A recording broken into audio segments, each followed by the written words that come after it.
નમસ્કાર વિદ્યાર્થી મિત્રો, ગુડ મોર્નિંગ.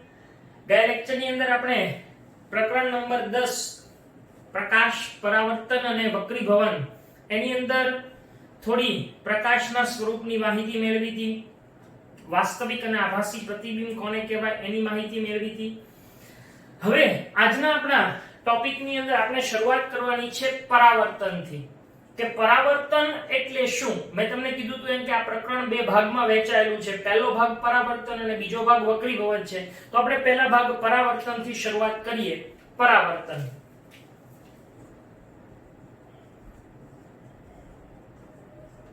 પરાવર્તનને અંગ્રેજીમાં શું કહેવાય છે? રિફ્લેક્શન.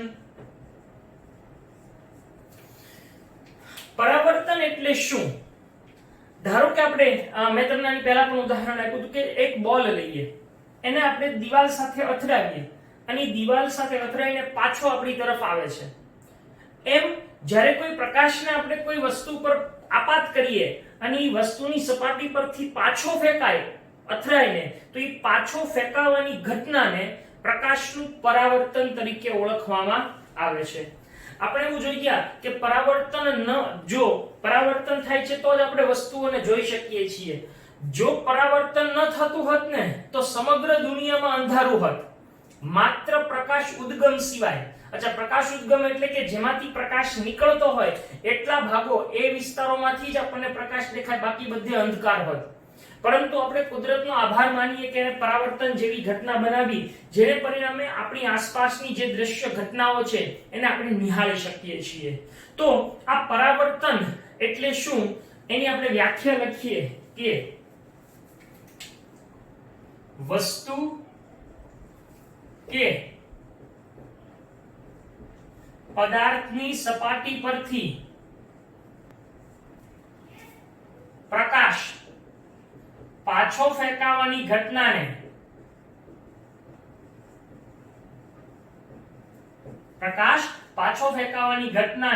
શું કહેવામાં આવે છે? પ્રકાશનું પરાવર્તન કહે છે. બરાબર? આ પ્રકાશના પરાવર્તનની વ્યાખ્યા છે જે આપણે પાકી કરવાની છે. આ પરાવર્તન એ મુખ્યત્વે બે પ્રકારના છે. એક નિયમિત પરાવર્તન અને એક અનિયમિત પરાવર્તન. તો આપણે પહેલું જોઈએ નિયમિત પરાવર્તન કોને કહેવાય. બરાબર? જેમ કે આપણી પાસે એક સમતલ અરીસો છે. ધારો કે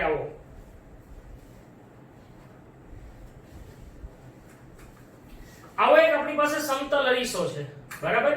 આ સમતલ અરીસાની ઉપર જ્યારે અહીંથી પ્રકાશ પડે ત્યારે પાછો ફેંકાય એટલે એને પરાવર્તન કહીએ. આ સમતલ અરીસો એકદમ એની લીસી કે પોલિશ કરેલી સપાટી છે.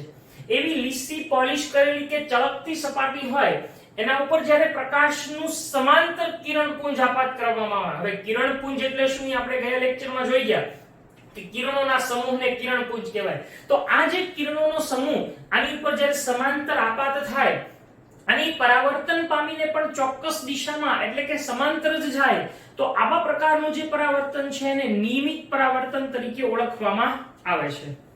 હવે સમજીએ કે આવડી જે સપાટી છે એની ઉપર પ્રકાશ પડે તો આપણે આકૃતિ દોરવી હોય તો કે આપણે આવી રીતે આમ રાખી અને આમ આકૃતિ એની ઉપર પડે અને પાછી એમાંથી જાય, એવી રીતે આપણે ન કરી શકીએ. એટલે એને આકૃતિ દોરવા માટે આપણે આમ રાખીએ છીએ અને અહીંયા આગળ જ્યારે દોરશું ત્યારે માત્ર એક આવી સીધી લાઈન દોરાશે જે એક અરીસો છે અને ઉપરથી એની પરાવર્તક સપાટી છે એવી આપણે કલ્પના કરવાની છે. તો આવી આકૃતિ દ્વારા આપણે નિયમિત પરાવર્તન એને સમજીએ.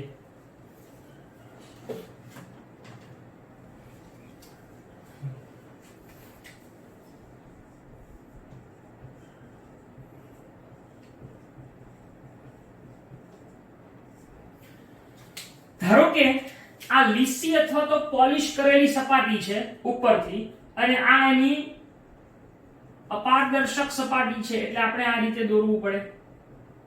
બરાબર? હવે સમજો કે જ્યારે કોઈ પ્રકાશનું સમાંતર કિરણપુંજ એટલે આ રીતે આમ આ આપાત કિરણ અહીંયા આગળ આ રીતે એરો દોરવો ખાસ જરૂરી છે જેથી ખબર પડે કે કઈ દિશામાંથી આવે છે. તો આ આપાત કિરણો છે કે જે એકબીજાને સમાંતર આવે છે. હવે એ અહીંયાથી પરાવર્તન પામીને આ બધા જ જો આવી રીતે ચોક્કસ જ દિશામાં જતા હોય આ રીતે આમ, તો આવા પ્રકારના પરાવર્તનને શું કહેવામાં આવે છે? નિયમિત પરાવર્તન તરીકે ઓળખવામાં આવે છે. સામાન્ય રીતે સમતલ અરીસા વડે થતું જે પરાવર્તન છે એ નિયમિત પરાવર્તન છે. તો અનિયમિત પરાવર્તન કોને કહેવાય? સામાન્ય રીતે ખરબચડી સપાટી હોય, એ ખરબચડી સપાટી ઉપર જ્યારે પ્રકાશનું સમાંતર કિરણપુંજ આપાત થાય, જો અહીંયા આપાત થાય સમાંતર જ છે, પરાવર્તન પામે એ પણ ચોક્કસ દિશામાં ને સમાંતર છે. જ્યારે ખરબચડી સપાટી ઉપર પ્રકાશનું સમાંતર કિરણપુંજ આપાત કરવામાં આવે ત્યારે પરાવર્તન પામતું કિરણપુંજ એ ચોક્કસ દિશામાં ન જતા બધી જ દિશાઓમાં એ પ્રસરે છે, ફેલાય છે. આવા પ્રકારના પરાવર્તનને શું કહેવામાં આવે છે? અનિયમિત પરાવર્તન તરીકે ઓળખવામાં આવે છે. તો અનિયમિત પરાવર્તન કોને કહેવાય? જુઓ,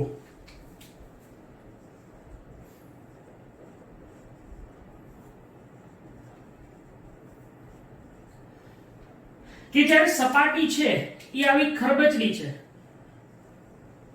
બરાબર? હવે એ ખરબચડી સપાટી ઉપર જ્યારે પ્રકાશનું સમાંતર કિરણપુંજ આપાત કરવામાં આવે આ રીતે, ત્યારે એ કિરણપુંજ પરાવર્તન પામીને ચોક્કસ દિશામાં ન જતા એ એક આમ જશે, તો બીજું કોઈક આમ જશે, તો આ કંઈક આમ જશે. એટલે અહીંયા આગળ કોઈ ચોક્કસ દિશામાં પરાવર્તન પામીને જતા નથી, એ બધા વિસ્તારોમાં ફેલાય છે, પ્રસરાય છે.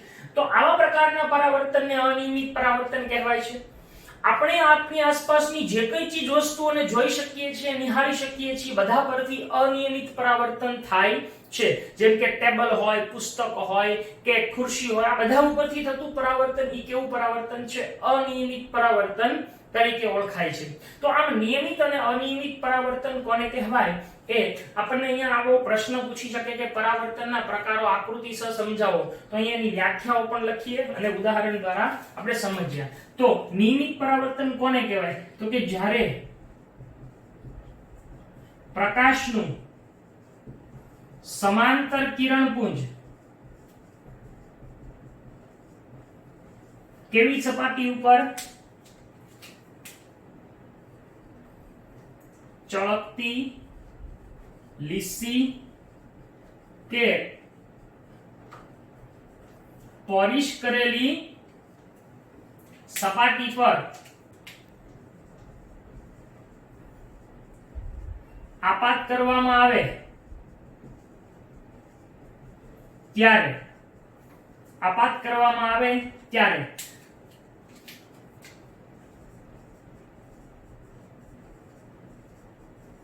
પરાવર્તન પામીને ચોક્કસ દિશામાં જાય, પરાવર્તન પામીને ચોક્કસ દિશામાં જાય તેને શું કહેવાય છે? નિયમિત પરાવર્તન તરીકે ઓળખવામાં આવે છે. જ્યારે અનિયમિત પરાવર્તન કોને કહેવાય? તો કે જ્યારે પ્રકાશનું સમાંતર કિરણપુંજ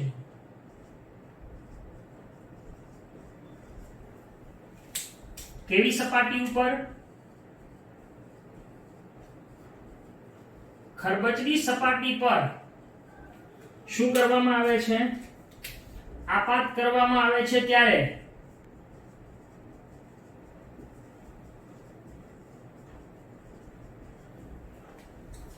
પરાવર્તન પામીને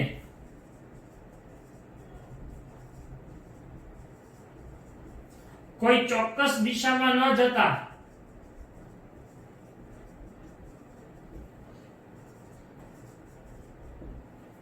એ બધી દિશાઓમાં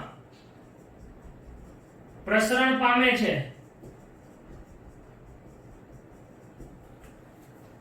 તેવા પરાવર્તનને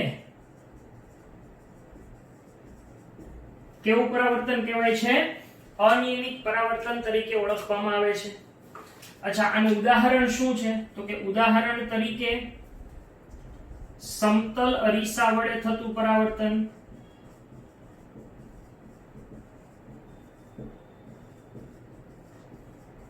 જ્યારે આનું ઉદાહરણ શું છે તો કે આનું ઉદાહરણ છે એ ટેબલ, ખુરશી, પુસ્તક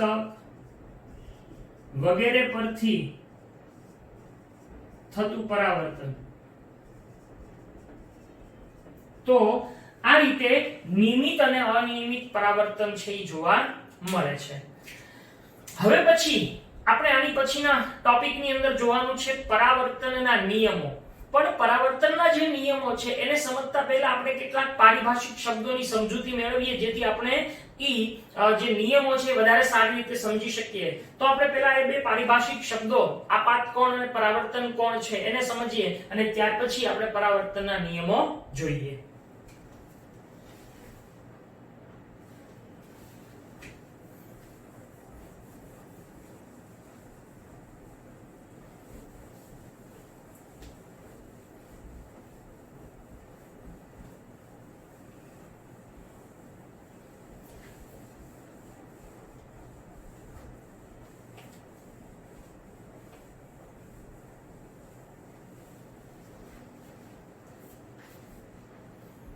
ચલો હવે પહેલા આપણે જે બે શબ્દો સમજવાના છે એમાંનો એક શબ્દ છે આપાત કોણ. કોણ એટલે ખૂણો જેને આપણે ગણિતમાં થીટા વડે દર્શાવીએ અને આપાત છે એને અંગ્રેજીમાં ઇન્સિડેન્ટ કહેવાય. એટલે એના ઉપરથી એનો આઈ સ્મોલ આઈ એટલે આપાત કોણને કઈ સંજ્ઞા વડે દર્શાવાય છે થીટા આઈ વડે દર્શાવવામાં આવે છે. હવે એવી જ રીતે આપણે બીજી વ્યાખ્યા જોવાની છે એ છે પરાવર્તન કોણ.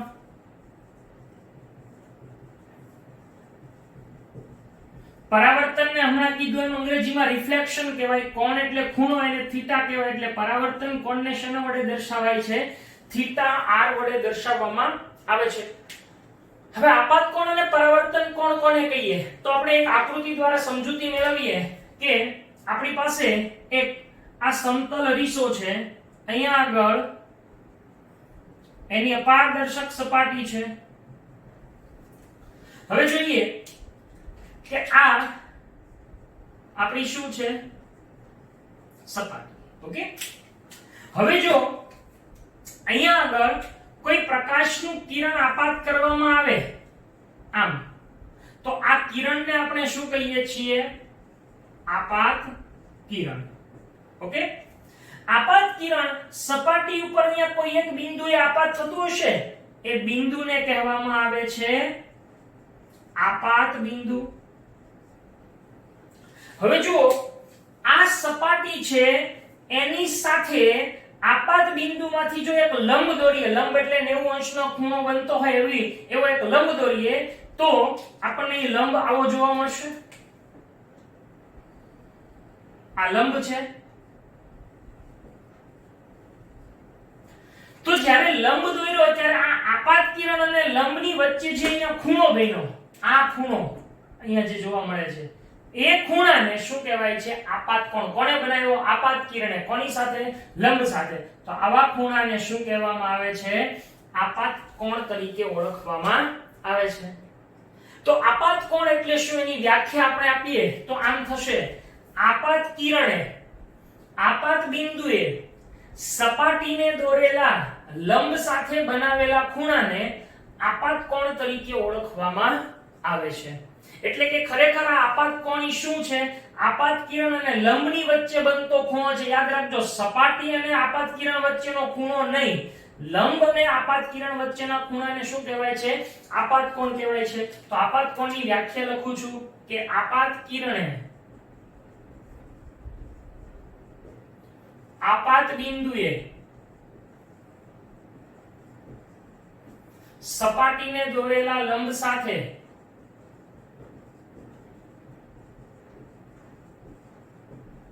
બનાવેલા ખૂણાને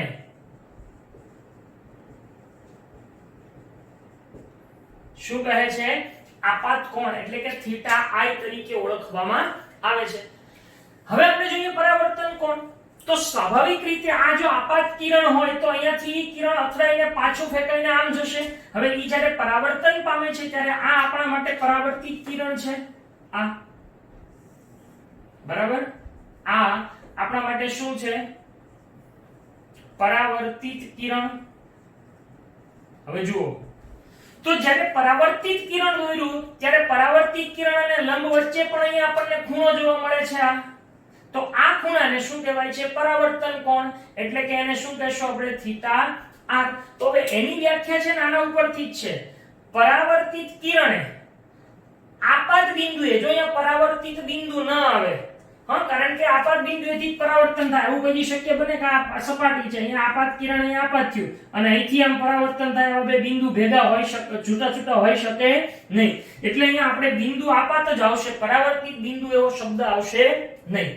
તો શું આવશે કે પરાવર્તિત કિરણે આપાત બિંદુએ સપાટીને દોરેલા લંબ સાથે બનાવેલા ખૂણાને પરાવર્તન કોણ કહે છે. એટલે આ જ વ્યાખ્યા, માત્ર ફેર ક્યાં આવશે? આપાત કિરણની બદલે પરાવર્તિત કિરણ અને આપાત કોણની બદલે પરાવર્તન કોણ. બાકીના શબ્દો એક સરખા જ આવે છે બંનેમાં. તો એની વ્યાખ્યા લખીએ કે પરાવર્તિત કિરણે આપાત બિંદુએ સપાટીને દોરેલા લંબ સાથે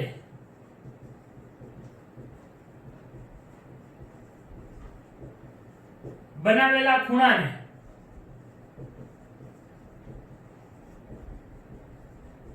શું કહેવામાં આવે છે? પરાવર્તન કોણ તરીકે ઓળખવામાં આવે છે.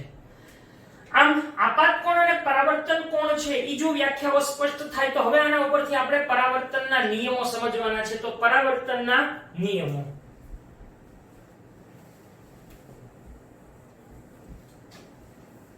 આપણે આ જ આકૃતિની મદદથી પરાવર્તનના નિયમો સમજીએ.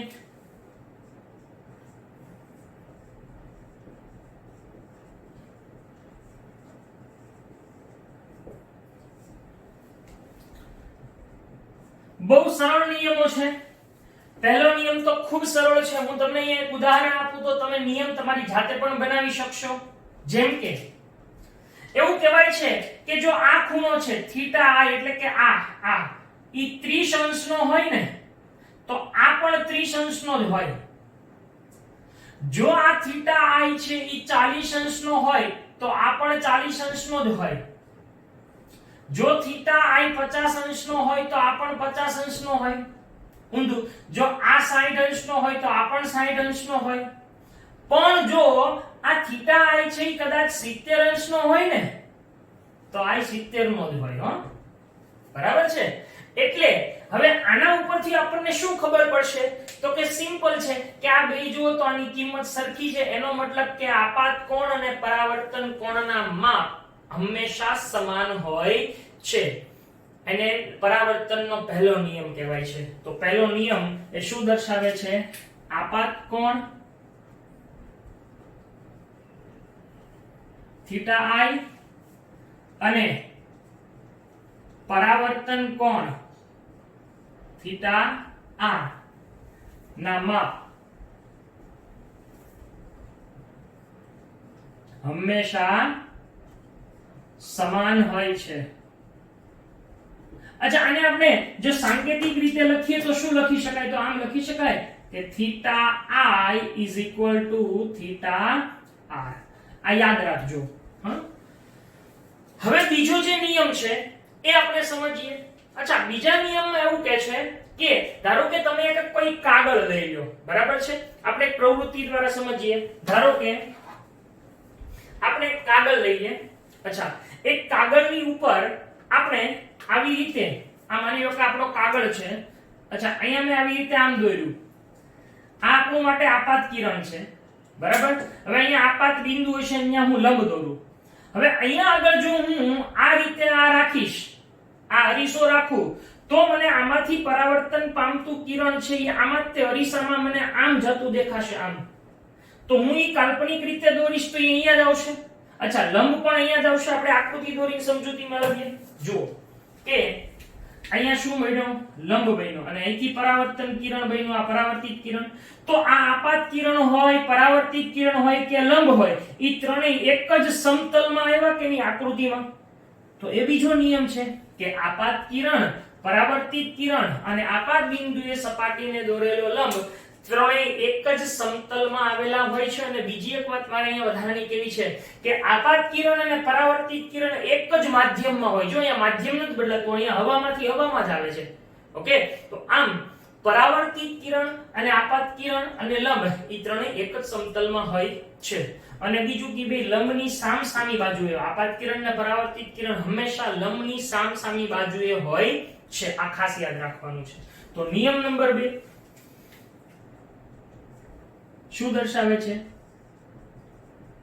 જો અહીંયા કોણ છે તો બીજામાં કિરણ આવશે. આપાત કિરણ,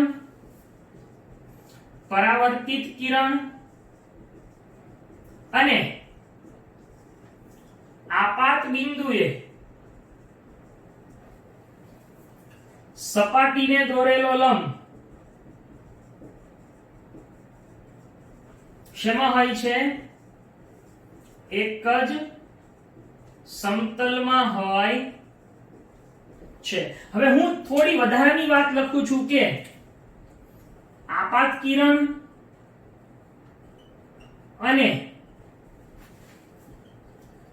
પરાવર્તિત કિરણ એ ક્યાં આવેલા હોય છે? લંબની સામસામી બાજુએ, લંબની સામસામી બાજુએ અને જુદા જુદા અને એક જ માધ્યમમાં ક્યાં આવેલા હોય છે? એક જ માધ્યમમાં આવેલા હોય છે. તો આ થઈ ગયા પરાવર્તનના નિયમો. બીજું કે આ પરાવર્તનના નિયમો એ બંને પ્રકારના પરાવર્તન એટલે કે નિયમિત હોય કે અનિયમિત બંને માટે એક સરખા અને સાચા જ લાગુ પડે છે.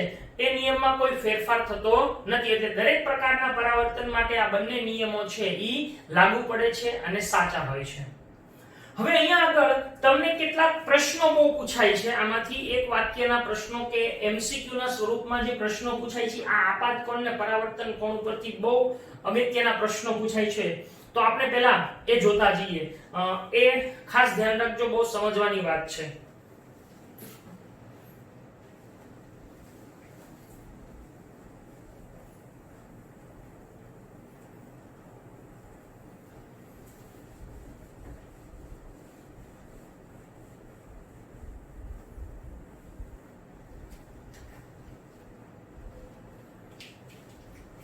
જો આ આપણી અરીસાની સપાટી છે, બરાબર છે. હવે આ વ્યાખ્યાઓ જો તમને યાદ રહેશે તો આવા પ્રશ્નો છે એ તમે સરળતાથી સોલ્વ કરી શકશો. હું આપણી સરળતા ખાતર એક લંબ અહીંયા ઓલરેડી દોરી જ નાખું કારણ કે 90 અંશના ખૂણે જ રહેવાનો છે, બરાબર છે. આ લંબ છે. હવે અહીંયા ખાસ ધ્યાન રાખજો કે હું તમને એમ કહું કે હું કોઈ એક કિરણ એ અહીંયાથી આવી રીતે આ સપાટી ઉપર આમ સપાટીને સમાંતર આમ આપાત કરું તો અહીંયા આપાત કોણ કેટલો થાય? અચ્છા, આપાત કોણ ઈ શું છે? આપાત કિરણ અને લંબ વચ્ચેનો ખૂણો તો જુઓ તો અહીંયા કેટલા અંશનો થયો? 90 અંશનો થાય. અચ્છા, જ્યારે આપાત કિરણ છે ઈ સપાટી સાથે 0 અંશના ખૂણે હોય ત્યારે એનો આપાત કોણ કેટલો છે? 90. ફરીવાર બોલું છું, શું આપાત કિરણ અને લંબ વચ્ચે કેટલા અંશનો ખૂણો છે? 90. જ્યારે આપાત કિરણ અને સપાટી આ લીલી સપાટી એની વચ્ચે 0 અંશનો ખૂણો છે ત્યારે આપાત કોણ 90 છે તો પરાવર્તન કોણ પણ 90 હોય એટલે ખરેખર તો એ પ્રકાશના કિરણનું પરાવર્તન થયા વગર સીધે સીધું આમ વયું જશે, બરાબર છે. એટલે આવી રીતે આમ થઈ ગયું. હવે જ્યારે આપણે ખૂણો ઘટાડતા જઈએ, અચ્છા આ 90 અંશનો છે એની બદલે આપણે થોડો ઘટાડીએ આમ આમ તો શું થશે? તો કે આ ખૂણો છે ઈ ઘટ્યો, પહેલા 90 હતો તો આ પણ ઘટશે અહીંયાથી આમ, બરાબર. આ પણ ઘટશે. હવે જેમ જેમ આપણે ઘટાડતા જઈએ આ ખૂણો છે ઈ આપણે જેમ આવી રીતે અંદર આવતા જઈએ આ તરફ લંબ તરફ એમ અહીંથી પણ આમ ઘટતો જશે. સમજાય છે આ વસ્તુ? તો એક સમય એવો આવશે કે નહીં કે જ્યારે ઈ ખૂણો પર આપણે જ્યારે આ કિરણ આમ આવતો જશે આમ આવતો જશે, એક સમય એવો આવશે કે આપણે બરાબર અહીંયા જ આપણે આપાત કરશું. આમ જો હું આ બ્લુ લાઈન દેખાય એટલે આમ રાખું છું. હવે આ આપણું આપાત કિરણ થયું. તો જુઓ તો અત્યારે આપાત કિરણ અને લંબ વચ્ચે કેટલા અંશનો ખૂણો બને? 0. બેની વચ્ચે ખૂણો નથી બનતો. તો જો ઈ 0 અંશનો હોય તો પરાવર્તન કોણ પણ 0 અંશનો હોય એટલે શું થાય? જ્યારે આવી રીતે આમ આપાત કિરણ આવશે, ઈનું ઈ જ કિરણ ઈના ઈ જ માર્ગે આમ પાછું જશે, જ્યારે પરાવર્તન થશે ત્યારે અહીંયાથી આમ જશે, અહીંથી આમ, પણ જેવું સીધું આવશે ઈના ઈ જ માર્ગે જાય છે. એટલે અહીંયા આપણે આ બે વસ્તુ યાદ રાખજો કે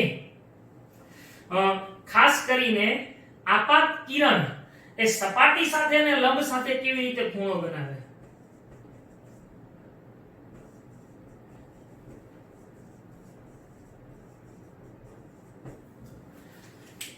જો આપાત કિરણ સપાટી સાથે 0 અંશનો ખૂણો બનાવે ત્યારે એનો લંબ સાથે કેટલા અંશનો ખૂણો હોય?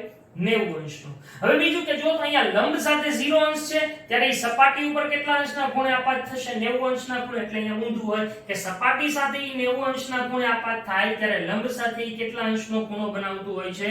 0. આવો પ્રશ્ન ખાસ પૂછાય છે એટલે ધ્યાન રાખજો. હવે તમને બીજી એક વાત કહું. હવે આમાંથી બીજા પ્રશ્નો જે પૂછાય છે સ્વરૂપ એ આપણે સમજીએ.